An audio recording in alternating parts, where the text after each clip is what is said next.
officially out now.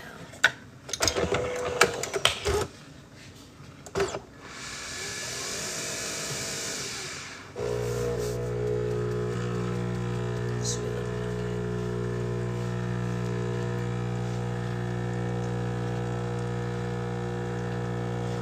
How's everyone doing?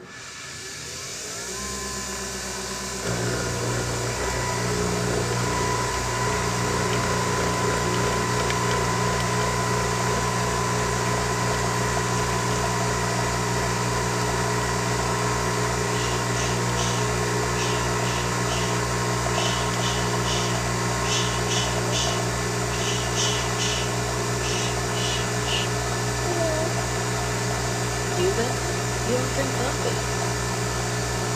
Ready for the weekend, us too. Are you guys gonna miss us? Or for Deborah? Oh, let me pick. Oh, that's exciting. Let me pick, please. Please, Becca. Oh, I love it. Oh, can I pick your first sleeve some coffee for her? Ooh, I love it. I'm also ready for retirement.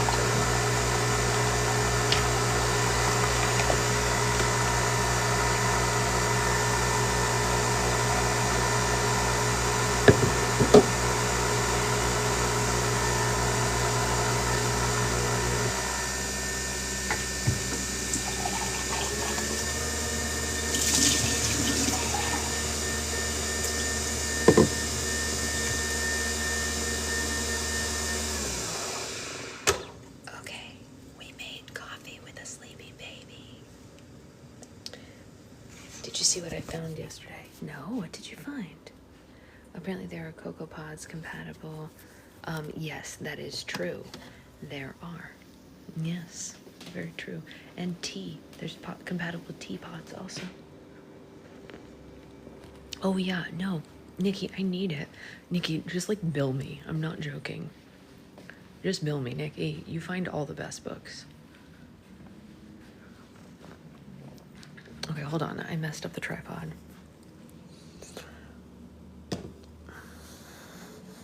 Oh, there's the cap. I was looking for that. Oh, I found it. I need this. Okay, hold on. Hold on. Everybody just hold on.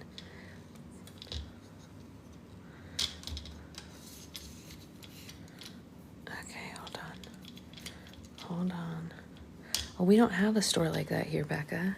I'm not kidding.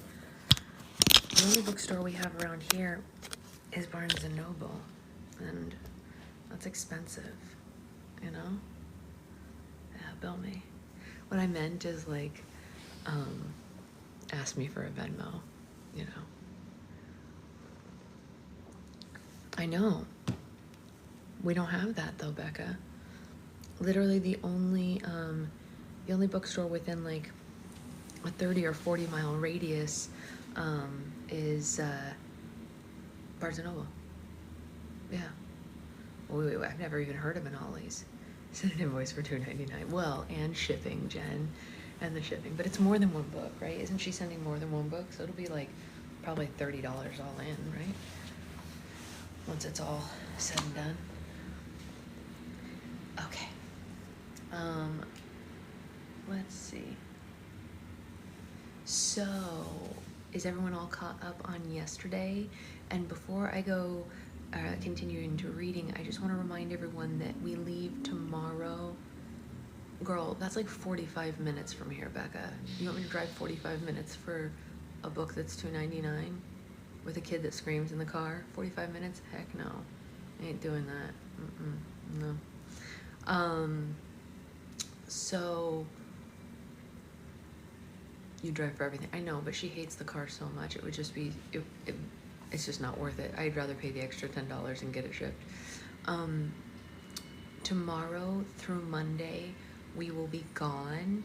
If I wake up before Secret Husband and, well, you know, it's LA, Brittany.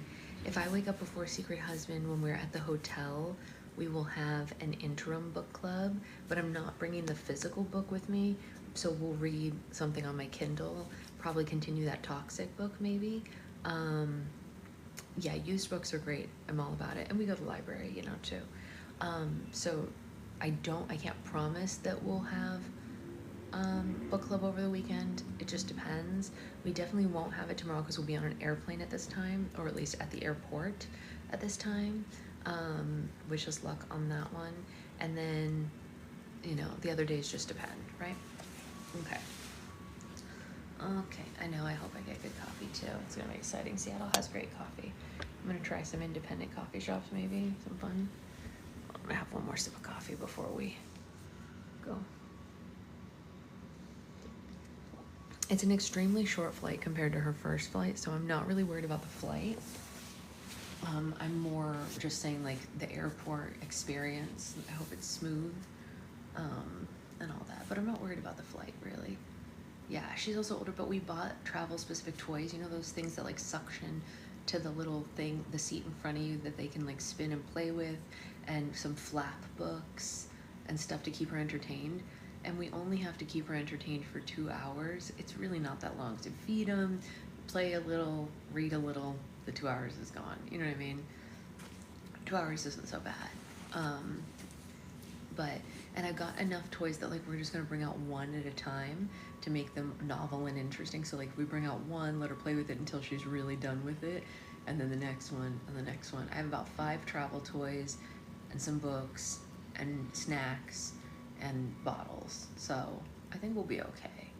I'm really more worried about the car ride when we get there from the airport. That is more concerning.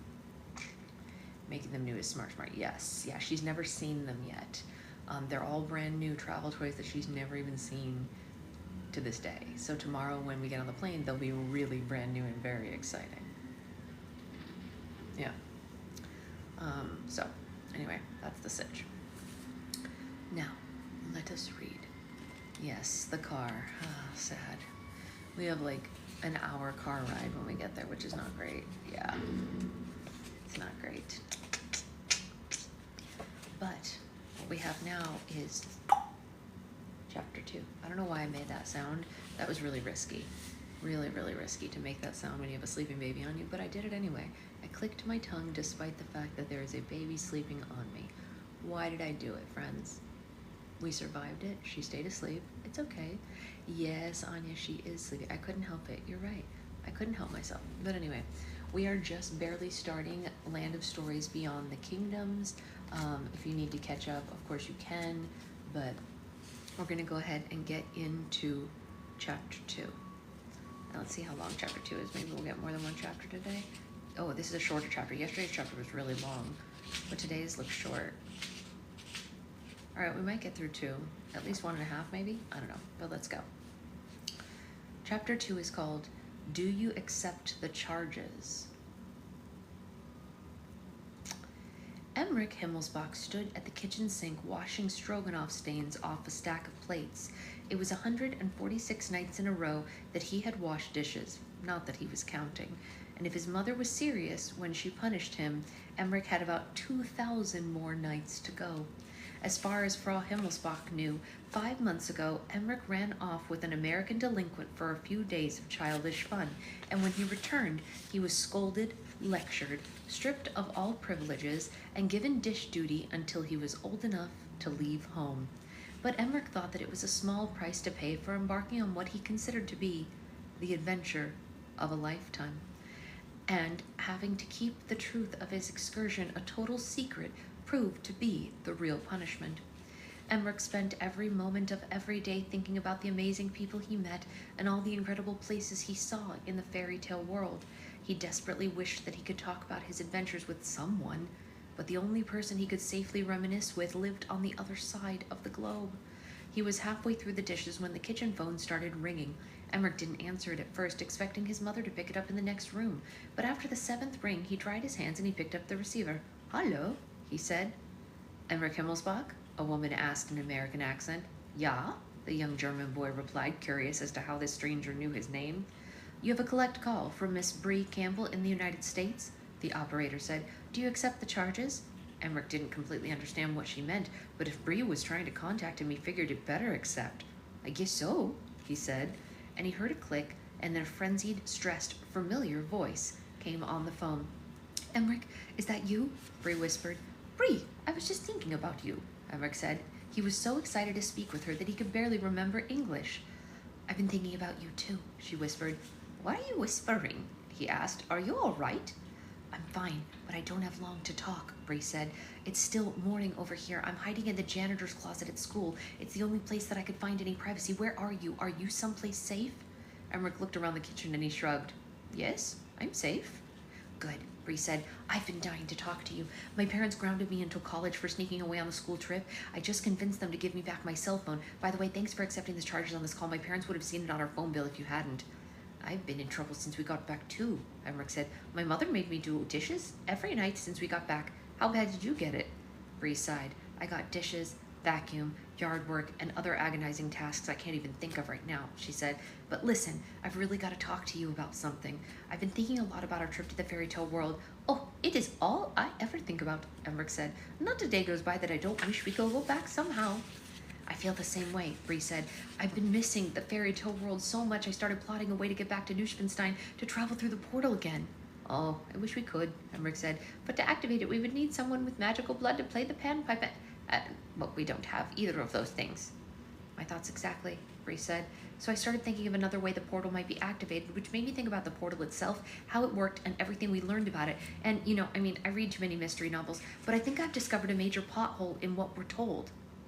Emmerich was confused. You found a hole in the fairy tale world? He asked. No, sorry, not an actual hole. A hole in the explanation that we were given, she said. I've been thinking a lot about the portal that we traveled through to get to the fairy tale world, and something just really doesn't add up. What is it? Emmerich asked. The Grand Armée was trapped in the same portal for over 200 years, Bree said. So here's my question. If the Grand Armée was trapped for so long, how did we manage to cross through it so quickly? Shouldn't we have been trapped in the portal for just as long as General Marquis and his men? Emmerich closed one eye and scrunched his forehead as he thought, but Connor and Mother Goose used the portal too, and they never got stuck. Exactly, she said, forgetting to whisper. Sorry, so what separates Mother Goose and Connor from the Grand Armée? Emmerich took a wild guess. They aren't French? No, Bree said. They could cross through the portal without problems because they had magic in their blood, meaning you and I must have magic in our blood too. It's the only explanation. Emmerich's mouth dropped open. He didn't understand how this could possibly be true. He wanted to believe it with every fiber of his being. But how? Emmerich said. We aren't related to anyone from the fairy tale world. Well, that's where my theory gets a little tricky, Bree said. If I'm remembering correctly, Mother Goose transferred some of her blood into Wilhelm Grimm so that he could play the panpipe and trap the Grand Armée into the portal. Should I be writing this down? Emmerich asked. And Bree continued while he looked for a pen and paper. You and I are both of German heritages, she explained, meaning I guess it's possible we could be descendants of Wilhelm Grimm. Emmerich gasped. Mein Gott, he said, and his rosy cheeks went pale. That would mean you and I are distant family? Bree was grinning ear to ear. She had waited a long time to share this discovery with someone else. And we might be capable of opening the portal to the fairy tale world ourselves. Emmerich turned on the garbage disposal so that he could squeal without his mother hearing. But how can we prove it? Oh, I don't know. We're going to have to trace our family trees, she said. It'll be difficult for me since I've been grounded from pretty much everything under the sun, and I can't exactly tell my parents why I'm suddenly so interested in our ancestry, but, we've got to try. A bell rang on Bree's side of the phone. I gotta go, she said. I'm already late for my next class. I'll call you back after I do a little research on my family, and I'll try to find out what I can about yours, too. I will, too. Will Glück, which means good luck in German. Oh, I know. Will Glück, she said. You too. Bree hung up her phone and she sighed with relief. It felt like a ton of bricks had been lifted off her shoulders now that she had finally talked to Emmerich, but the weight was replaced with adrenaline. Bree and Emmerich were only on the verge of the greatest discovery of their young lives. She stood up from the bucket that she had been sitting on and exited the tiny janitor's closet. When she opened the door, Bree was accosted by 4 girls that she had the misfortune of sharing a grade with. The closet is an odd place to make a phone call, don't you think? Mindy asked with a judgmental eyebrow. Mindy, Cindy, Lindy, and Wendy, the 4 members of the reading club, aka the book huggers, were lined up in the hallway waiting for Bree to come out. She tried to push past them, but they blocked her from leaving the closet. You guys have been following me around for months, Bree said with an agonizing eye roll. You've got to stop this. You're really starting to creep me out. Who are you talking to, Bree? Cindy asked. Her voice always had a slight vibration due to a mouthful of braces. That's none of your business, Bree said, and she tried to push past them again. Actually, it is. Lindy was hovering over her like a street lamp. We've been appointed hall monitors this semester by Principal Peters, and everything that happens outside of class during school hours is our business. Wendy, who had never been known to make a sound, crossed her arms and nodded along with her friends. Bree closed her eyes tightly, trying not to roll them again. I don't know how you find the time to monitor the hallways between the reading club and stalking me, Bree said. We're not running the reading club anymore, Mindy said, and she tossed each of her trademark pigtails as if they had been promoted to something much greater. We decided to take a break from books and focus our energies on another passion, Cindy said. So we started a brand new club. The Conspiracy Club, Lindy was happy to share. Now, our little hobby of keeping an eye on suspicious events can be an extracurricular activity. Bree let out a long and very anguished sigh. It didn't matter what they called themselves, they would always be the book huggers to her. For the 1000th time, Alex and Connor transferred to a school in Vermont, she said. They weren't abducted by aliens, they weren't kidnapped by Bigfoot, they weren't swallowed by a man-eating plant or whatever else you obsess over. Mindy glanced around at the others. A man-eating plant? We never thought of that. The point I'm trying to make is that they're completely fine, and all four of you really need to get a life, Bree said. How come everyone we talk to says that? Cindy asked. Mrs. Peters, the district supervisor, the police, our parents, they all see we need to find something better to do with our time. How come we're the only ones who realize that something fishy's going on here? If they hadn't been driving her nuts for months, Bree would have felt bad for lying to them. They were so fixated on the Bailey twins, keeping information from them was like hiding a chew toy from a bunch of teething puppies. Well, as fun as this has been, I'm late for class, Bree said, and she finally squeezed through them. You can't go to class without a pass, Mindy said, and all four of them shared a malicious grin. Okay, so write me a pass then, Bree said, but she could tell from their self-righteous faces it wasn't going to be that easy. Bree, Mindy said as she shook her head. We've known you since kindergarten. You're like a sister to us. So why don't we make a deal? Mindy continued. We'll do you a favor and not tell Mrs. Peters that we caught you talking on your phone in the closet if you just tell us where Alex and Connor are. Plain and simple. But you can't even prove that I was on my phone, Bree said. You have no evidence. Mindy jerked her head to the other three. None of them had thought of that. I have a counter offer for you, she said. Why don't you write me a pass excusing me for being late to class, and I'll tell you where Alex and Connor are. The book huggers were shocked by her willingness. Really? Mindy asked. Totally, Cindy said. Yeah, that pass is coming right up, Lindy said, and Wendy nodded her head so fast that she almost pulled a muscle. All four of them whipped their pads out and wrote her a pass. Mindy was the quickest and handed it over. Bree inspected the pass and then she shrugged. Cool, thanks guys, she said, and then she turned to leave. Wait, you have to tell us where they are, Mindy said. The book huggers were bobbing with so much anxiety that they looked like they were about to wet their pants. Oh, sorry, I'm not telling you today, Bree said. That wasn't part of our agreement, but I mean, I will eventually. If you're going to be a part of the conspiracy club, you've got to pay better attention to details. And then Bree proceeded down the hall to class. The book huggers looked like a pack of wild hogs about to charge at her. Don't worry, girls, Mindy said to calm her friends. This isn't over. If it's the last thing we do, we will find out what really happened to the Bailey twins. I'm gonna have a sip of coffee and then we'll be on to chapter 3. That was a nice reprieve of a chapter after yesterday's insanity.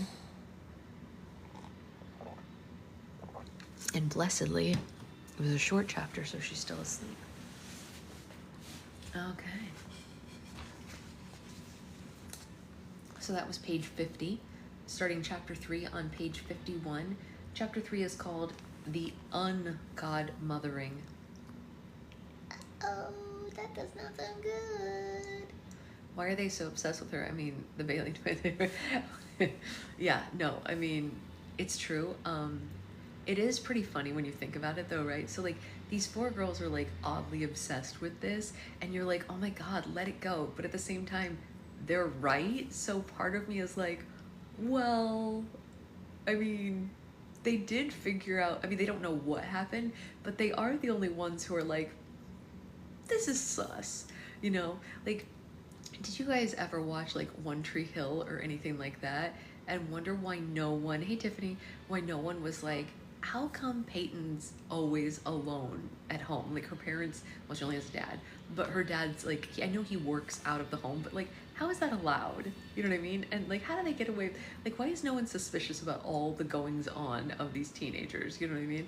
At least these four girls are like, something is a little sus in this place. So I gotta give them credit for that. But yes, why are they so obsessed with her? I agree. All right, the ungodmothering.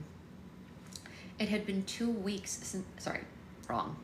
It's been 2 weeks since I last heard from you, Charlotte yelled from the magic mirror. Do you know what it's like to be a parent and not hear from your children? One day I hope you have kids who disappear for weeks and months at a time just so you know what you and your sister constantly put me through. Connor sat in his sister's chambers at the fairy palace wishing there were anywhere else in the world he could be. No, Mom, I don't know what it's like, he said, and I'm sorry we haven't been really good about keeping you informed. I will not tolerate this anymore, Charlotte said. If I don't hear from you at least twice a week, I am coming into the fairy tale world and I'm bringing you both home myself. Mom, you know you can't come into the fairy tale world without me, Connor said, and then he quickly realized he should not have said that. Charlotte raised both eyebrows and gave her son the dirtiest look he had ever seen her make. You don't think I can come into the fairy tale world, Connor? She asked, and she swiveled her head. I don't care how thick the border between the dimensions is. Nothing is going to keep me from my children. Magic or not, I will crawl right through this mirror, and I will drag you back home if I have to. It was obvious there was nothing that he could say to make the situation better. The twins were guilty of neglecting their mother, and now Connor was getting an earful about it. Mom, you have every right to be mad, but if you could please just chill out. Connor, Jonathan, Bailey, do not tell me to chill out, she said. He knew that he was in serious trouble whenever she used his full name. How am I supposed to chill out when my 14-year-old children are fighting armies and dragons in another world? Actually, Grandma's the one who fought off the dragon, he said. That dragon is going to look like a bunny compared to me if I have to come over there, Charlotte warned. And where's your sister? And why isn't she talking to me? I agree, yeah, twice a week is really not too much to call. The twins had agreed that it was best to keep the details of their latest escapades as basic as possible when they talked to their mother.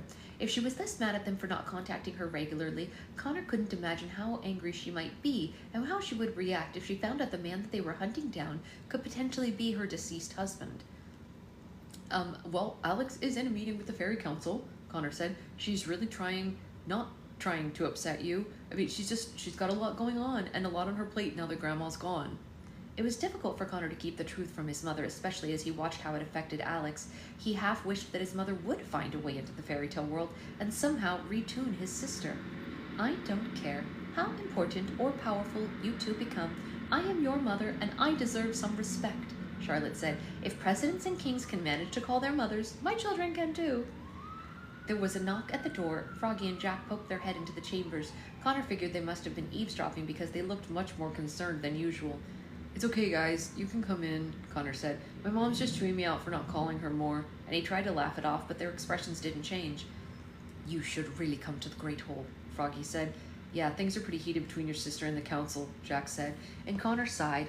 There never seemed to be a moment's rest, especially around the palace. Mom, I'm sorry, but I've got to go put out a fire, he said. I promise to talk to you at least twice a week. I'll drag Alex in front of the mirror next time if I have to. Charlotte crossed her arms. One last thing before you go. Connor braced himself for her last remark. He was positive this one would really sting. I love you both so much. Please do be safe, Charlotte said softly. It broke Connor's heart. He wondered if she had planned to end the conversation like this all along. His mother was a master at making him feel guilty. We love you too, Mom, Connor said. And please don't worry. We've got a lot of people here looking out for us. Please tell Bob we said hello, okay? Charlotte's image disappeared from the mirror. Connor followed Froggy and Jack out of the chambers and down the stairs into the grand hall of the fairy palace. He thought things between him and his mother had been tense, but the tension was so high in the hall it was difficult to breathe. The fairy council stood behind their respective podiums as Alex paced in front of them. The entire room was uncomfortable, and Connor could tell his sister was furious. Alex had changed up her look in recent months, dropping everything that reminded her of their late grandmother. She replaced her blue gown that sparkled like the starry sky with a simpler green one that grew wildflowers out of the seams. Her hair was longer than it had ever been, and the thin headband did a poor job of keeping it out of her face. She barely used her wand anymore. Even that was too reminiscent of her grandmother. Connor, Jack, and Froggy found Red and Goldilocks standing in the back. Both women were very quiet, and they just stared at the floor. "What's going on?" Connor whispered to them. "The council's asking Alex to call off the search for the masked man," Goldilocks whispered back. "She isn't taking it well." That much was obvious. Alex could barely look at any fairy council members in the eye. "And I don't understand why none of you are listening to me," Alex snapped. "We are listening," Emeralda said, "but we just don't agree with you." "What part don't you agree with?" Alex raised her voice. "The masked man is still out there. He's dangerous, and we need to find him. End of discussion." "The masked man's a criminal, but we don't see him as a threat now that the rest of the Grand Armée has been captured," Xanthos said. "We supported your search for 5 months, and it's unfortunate that he hasn't been captured yet, but it's time to move our attention to more pressing matters." "There are still 12 children from the Charming Kingdom and 12 children from the Corner Kingdom missing," Skylene said, Skylene said to remind the room. "Yeah, and I bet the masked man's behind that too," Alex said. "He said himself he's in the middle of a grand scheme that he spent more than a decade plotting. I wouldn't be surprised if he kidnapped the children to get the witch's attention. He needed their help to recruit another army, so he orchestrated the beginnings of a witch hunt to scare them and convince them that they need the protection." No matter how logical it was to her, the Fairy Council refused to believe that these two things were connected. Alex did the best she could to keep her frustration in check, but she could feel it bubbling up inside her, like a volcano. "Yes, you told us that," Tangerina said. "The masked man plans on recruiting an army beyond our wildest imaginations, using the potion that he stole from your grandmother's chambers." "We understand why this is a concern to you," Emeralda said. "However, it sounds like a delusional man's fantasy more than a well-thought-out plan." Alex shook her head. She was more stubborn than all of them put together. "I'm the fairy godmother, and I became the fairy godmother by following my heart," she said. "And my heart is telling me that the masked man is up to something, and I'm not going to change my mind until he's caught." The members of the Fairy Council eyed one another. This was absolutely what they were afraid of. Emeralda closed her eyes and she took a deep breath. "This is not a request, Alex," the Green Fairy said. "Either you call off the search for the masked man or we'll be forced to take action against you." The tension instantly doubled in the hall, and Alex looked back at Connor and their friends, but they were just as stunned as she was. "Excuse me?" Alex asked and crossed her arms. "What do you mean by take action against me?" "As members of the Happily Forever After Assembly, it's our job to protect it," Xanthos said. "And if our leader's making decisions we all disagree with that may be harmful to the kingdoms in any way, we can't stand by and let that happen." I'm going to read that one more time for those who can't hear in the back. You ready? "If our leader is making decisions that we all disagree with that may be harmful to the kingdoms in any way, we can't stand by and let it happen."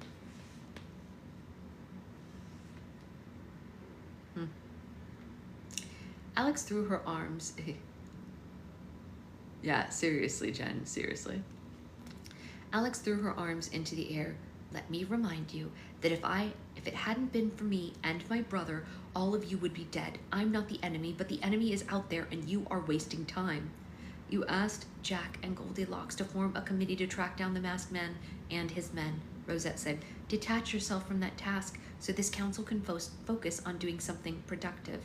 "That was before I found out who the masked man really was," Alex blurted out, and she hoped their disagreement wouldn't lead to this. "Alex, listen to yourself," Skylene said. "Your judgment has been clouded because you think that this man is your father." "I know he's my father. I saw his face with my own eyes. After all the times my judgment and intuition has saved this world, why are you fighting me on this?"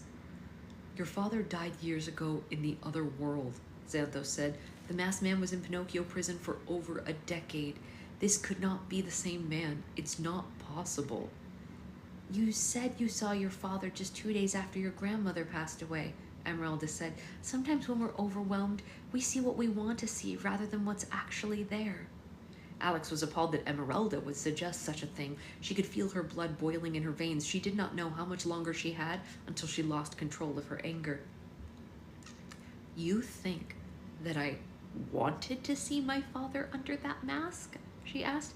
You think I wanted to lie awake every night wondering how my father became a murdering thief? Or why he lied about death to his children? I know the facts don't add up. I know it doesn't make any sense, but 4 years ago, if you'd told me the fairy tale world existed, I wouldn't have believed that either. The fairy tale council members either rolled their eyes or sighed in exasperation. They couldn't believe what they were hearing, and Alex couldn't believe how difficult they were making this.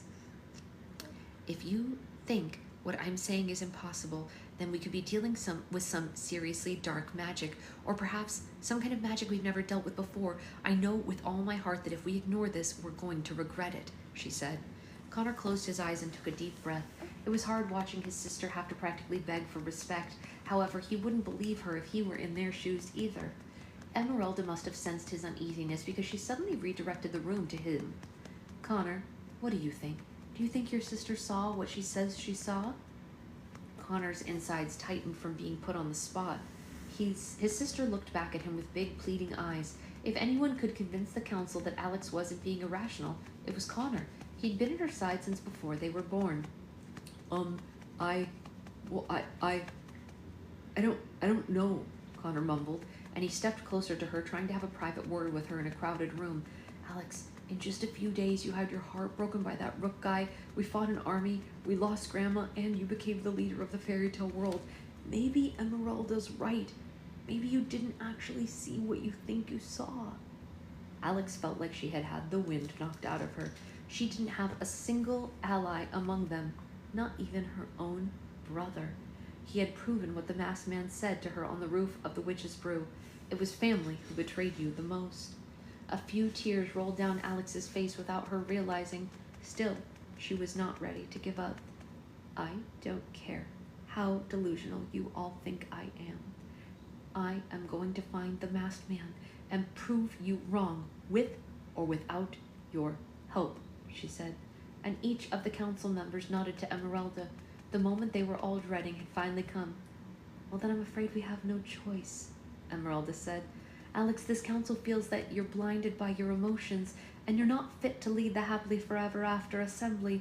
For the first time in history, we hereby ungodmother you. What? Connor yelled. He couldn't believe his ears. No, how is that allowed? As your new superiors, we order you to stop your search for the masked man at once, Xanthos said. We believe continuing your pursuit will do more harm than good, so anything you do from here on out is against the council's wishes, and it will be considered a crime. You can't do this, Jack shouted. She hasn't done anything wrong, Goldilocks said.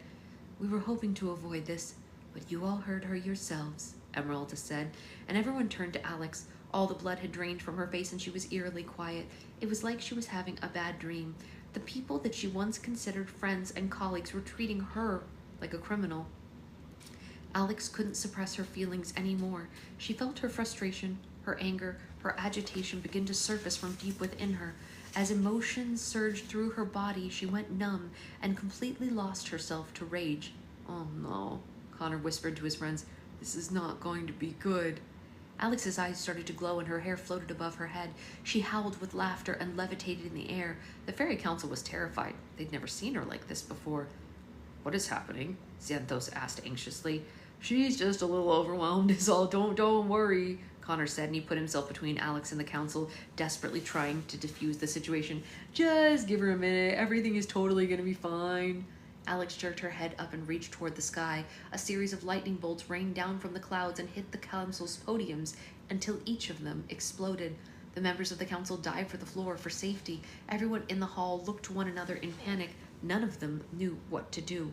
Well, seize her, Esmeralda shouted, and the fairy council flew into the air and surrounded Alex from all different angles. Alex waved her hands around her body, and a tall wall of flames encircled her, blocking their approach. The flames shot into the air with the power of a large rocket. The blast was so strong that Connor was knocked clear across the room. The flames disappeared and Alex vanished into the air. Nikki asked, wait, were Dad and Lloyd twins? If I remember correctly, when the fairy godmother was talking to Hans Christian Andersen in the prologue, she said, my younger son. So, I mean, I guess technically twins do have an older and a younger, but it seems to imply not twins when you say younger. But, I mean, Becca can speak to that more than I can because, like, how you refer to twins or triplets. But she did say my younger son, I'm pretty sure. So, yeah. You would never, okay, yeah, so probably not. Probably not. I don't know though, Nikki. I don't know. But I think the first chapter was called, or the prologue was called, like, well, let's look. Why do I have to guess? I can just look. It's right here. Well, it was called The Other Son, not The Younger Son. So, I don't know. The flames disappeared and Alex vanished into the air. The great hall became so quiet that you could almost hear everyone's heart racing in unison. Emeralda sprinted toward Connor and he struggled to get to his feet, but she didn't even offer him a hand. How long has this been going on? She demanded. Her eyes toward Connor and he struggled to get to his feet, but she didn't even offer him a hand. How long has this been going on? She demanded. Her eyes.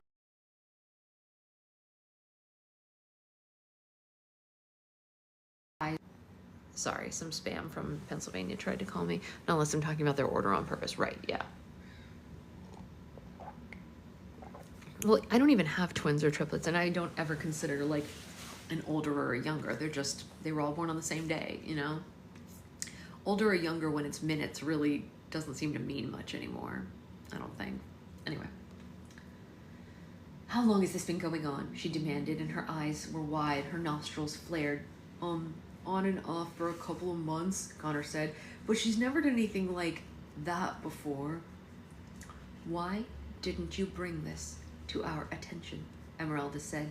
She used the same tone his mother did in Alex's chambers.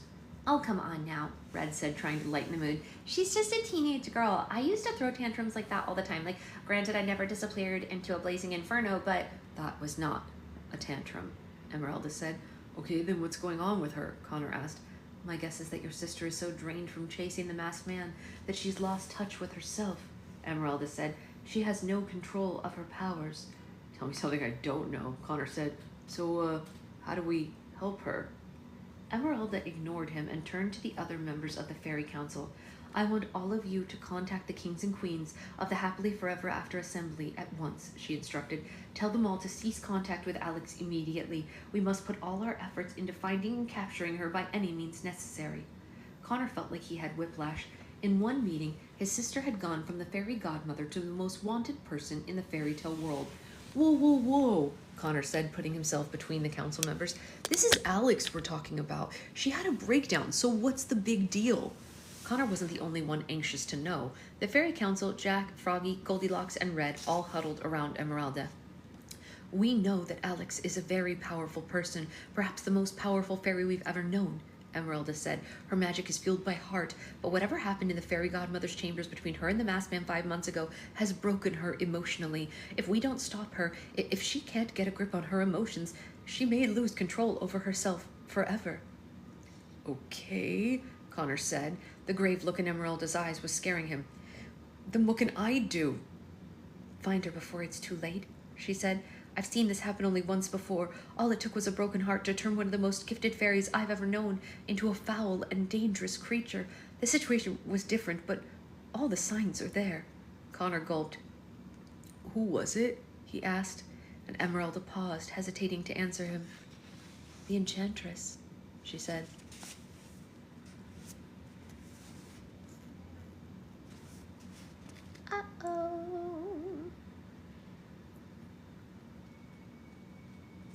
The next chapter is pretty short. Do you think we can get through it? I know we're only supposed to have like 5 more minutes, but we could do a little longer since we don't have book club tomorrow. Uh-oh.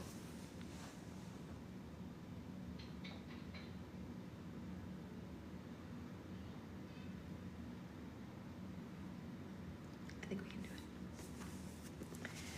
I moved the camera over here because she had turned that way, so let's move it back now. I'll get a sip of coffee and then we'll do one more.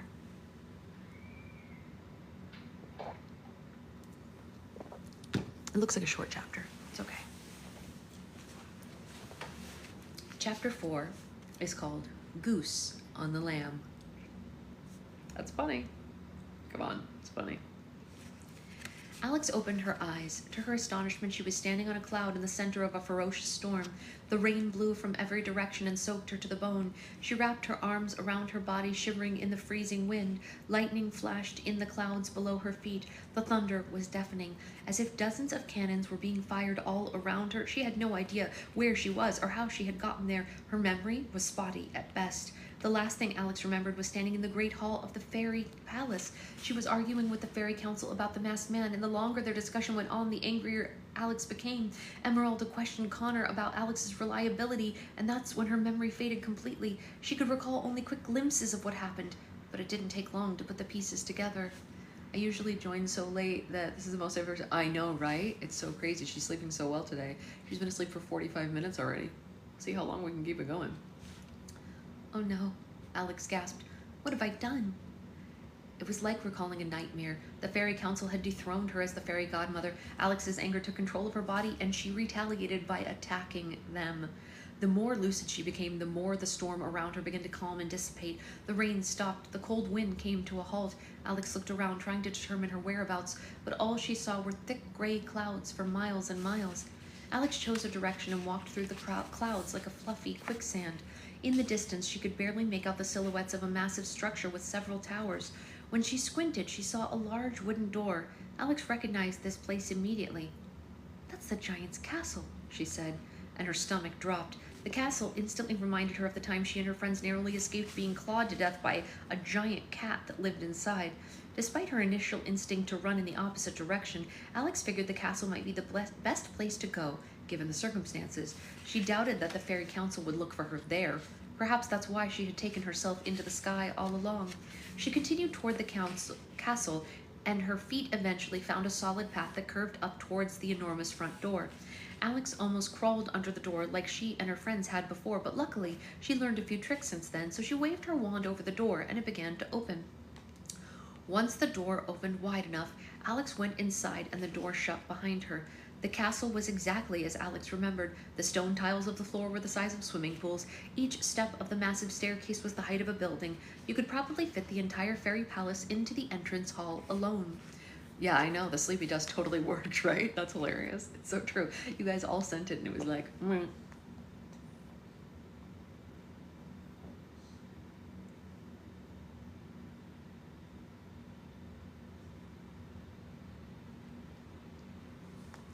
However, one thing was very different. The last time she was in the castle, the floor had been covered in hundreds of bird carcasses, victims of the giant cat's appetite, but now it was completely clean. In fact, the whole council had a very lived-in feel. Alex gulped nervously. More than just the giant cat was definitely living in the council now. She walked into the room to the right of the entrance hall and found the castle's sitting room. Each piece of furniture was the size of a house. A pile of timbered trees burned like a fireplace, in the fireplace like logs. An enormous armchair had been placed close to the fire. Its back was facing Alex, but she could tell that someone or something was sitting in it. Squaw? I know, right, Tiffany? That's so true. Alex jumped. Perched at the very top of the armchair was a very familiar goose. The bird was enormous, but still dwarfed in comparison to the giant castle. Lester? Alex said. What are you doing here? The goose ruffled his feathers excitedly. Squaw! Hey, what is it, boy? A raspy voice said from the chair, and Alex sighed with relief. She was among friends. Mother Goose, is that you? Alex called up.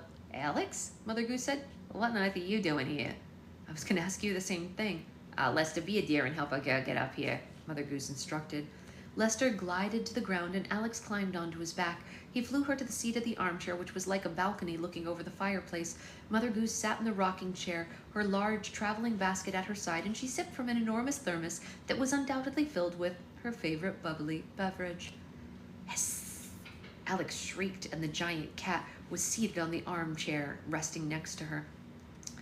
He glared at her and arched his back as he hissed. Obviously, he remembered Alex from the first time that they had met. He raised a paw and extended his claw, ready to strike her. Yeah, easy, George Clooney, Mother Goose said to the cat. She's a friend. She's not going to harm you. Don't make me spray you with the water again. The giant cat then retracted his claws and slouched, still sending a nasty look at Alex. She was surprised to see how obedient he was. Is the cat yours now? She asked. You know, I was never planning on it, but someone has to teach this giant sack of gluten some manners, Mother Goose said. He almost ate Lester the first time we came here, but I put him on a strict fish and grain diet. The cat glanced at Lester with hungry eyes. Clearly, he was still tempted by the bird. And you named him George Clooney? Alex asked with a laugh. Yeah, after one of my favorite boyfriends from the other world, Mother Goose said. He was your boyfriend? Alex said with a raised eyebrow. Of all the stories that Alex had heard over the years, how had Mother Goose managed to keep that one to herself? Oh yeah, I keep forgetting you're from the other world, Mother Goose chuckled. An old gal can dream, can't she? She snapped her fingers and another rocking chair appeared beside her. Here, have a seat, kiddo. It's really good to see you. Alex had a seat and happily reunited with Mother Goose. For the last couple of months, Mother Goose sightings had become fewer and fewer. For some reason, she avoided the fairy palace as much as possible these days, and the twins were worried that the day would come when she would disappear forever. We haven't seen you in months, Alex said. Is this where you've been hiding? It is, Mother Goose said with a heavy sigh. I'm sorry I've been MIA, Alex. I miss you and your brother like crazy, but it's difficult being around the palace now that your grandmother's gone. Alex knew exactly how Mother Goose felt, and she couldn't blame her. Yeah, believe me, I know. Why'd you come here of all places? Oh, I love this place, Mother Goose said. It's got high ceilings for Lester to fly around. It's really quiet and has great views on a clear day. And the late giant, well, he and I have similar tastes in bubbly. She pointed at the giant's tea cart in the corner of the room, where a dozen bottles taller than Alex were filled with Mother Goose's favorite drink. It's a lifetime supply for me here. We sure miss seeing you around. Do you think you'll ever come back? Mother Goose hesitated to answer. I don't know. I haven't decided. Every night I hope I'll wake up the next day with the desire to rejoin humanity, but no luck so far. I guess I just need more time. Mother Goose took a long swig of the bubbly, and Alex noticed a small leather-bound book was resting in her lap. What are you reading? Alex asked. Oh, this? She said. It's just my old diary. Boy, I had some crazy adventures in my time. I used to write down everything, and I always hoped that one day when I was old, finally locked up for good, there'd be someone who would appreciate this. May I? Alex asked, reaching for the diary. Mother Goose smiled and handed it to her, and Alex flipped through the old pages. There were hundreds and hundreds of entries dating back hundreds of years in the other world and the fairy tale world. There were pictures, flowers, leaves folded into the pages. You certainly have lived, Alex said, impressed by the artifacts. Certainly did, Mother Goose said. Certainly did. Her choice of words concerned Alex. Did? She said. Why are you talking like it's over? You're not ready to throw in the towel yet, are you? Mother Goose sighed, and her gaze drifted to the fireplace. She seemed sad, at least sadder than Alex had ever seen her before. Yeah, getting old isn't for wimps, I'll tell you that much, Mother Goose said. When I was young, I wanted to live forever. There wasn't a bridge I didn't want to cross, or a stone I wanted to leave unturned. And then I reached a certain age, and everything just started disappearing. My friends started to die, one at a time. None of them were left. The world's always changing, but one day you wake up and you realize it changed without you. And there's no chance of catching up to it. Your adventures are over, and you'll find your place all alone. Nothing left but memories. And then you wait, and you wait, and you wait until it's your turn to meet your maker, or return to magic, as your grandmother always put it. And when that day comes, you pray that someone you know will be waiting for you on the other side when you get there. This broke Alex's heart, to hear her say such a thing. But Mother Goose, that can't be true, she said. You have more life in your pinky than most do in their entire bodies. Your adventures aren't over. They're just different. Thank you, sweetheart, Mother Goose said with a smile. I certainly hope that's the case, but now it's your turn. What brings you to Castle the Giant? Alex closed her eyes tightly, willing herself not to cry. I've been ungodmothered by the Fairy Council. I ruined everything. Mother Goose choked on a swig of bubbly. What? She coughed. Can they even do that? Apparently so. Why in the world would they do that? Mother Goose said. You're one of the brightest fairies this world has ever seen. They believe my search for the masked man's gone too far, and they think I've become destructive, Alex said. Oh, I doubt that, Mother Goose said. They've always thought doing nothing is better than doing something that might be harmful or make them look bad, but that's politics for you. No, It's true, Alex admitted. Lately, whenever I get overwhelmed, I completely lose control of myself and my powers. I attacked the council with lightning when they made the decision. It was like someone else had taken over my body. I was just watching from inside. Wow, Mother Goose said. Sorry I missed that. Maybe they were right to demote me, Alex said, suddenly filling with self-doubt. Maybe it's best if I'm not the fairy godmother. Now I can focus on finding the 12 missing children. They can focus on finding the 12 missing children from the Corner Kingdom and the 12 missing children from the Charming Kingdom. I remember another time when a bunch of young people went missing. We called it Woodstock, but that's another story, Mother Goose said. You're not going to quit looking for the masked man, though, are you? Alex shook her head. No, I can't stop, she said. No one believes me, but I know he's my dad. No matter how many times the Fairy Council tries to convince me that I was hallucinating, I know what I saw. He's my dad. He had his nose, his eyes, his mouth. Who else could it have been? I won't be able to function properly until he's found. Mother Goose looked at Alex with large, sympathetic eyes. There was so much she wished she could tell her, but she had made the late fairy godmother a promise shortly before she passed away, and this was a promise that Mother Goose intended to keep. She looked at Alex and took her hand.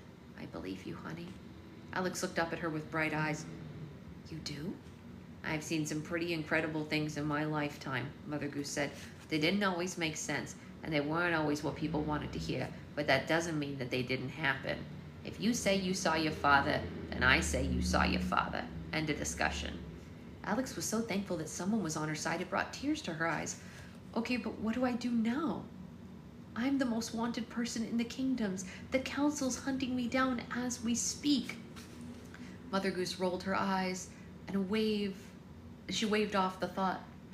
If I had a nickel for every time the council got their panties in a ruffle over me, I could afford to pay back all my gambling debts in both worlds. If I were you, I would consider it a blessing. You're no longer the fairy godmother. You're no longer associated with the fairy council. So great. That means you can stop playing by your own rules. Let people be afraid of you for now. They're only going to fear you until it turns into admiration when you find the masked man and prove that you've been right all along. And what will the council have to say when that happens? They'll never be able to hold you back again. Mother Goose took another swig of the bubbly and nodded, content with her advice. And you know what else? Mother Goose added. I'm gonna help you. You are? Alex asked. A mischievous grin grew on her face. I always wondered what it would be like to see those uppity, colorful know-it-alls get proven wrong. Count me in. For the first time in a very long while, Alex smiled. And we'll be playing by our own rules? I like the sound of that.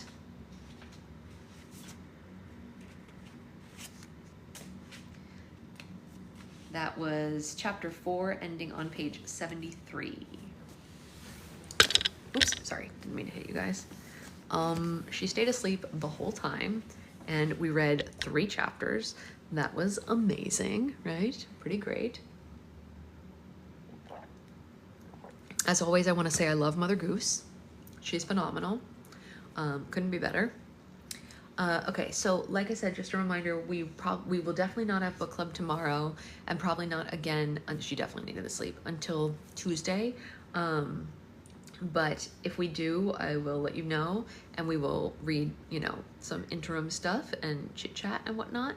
What else was I gonna tell you guys?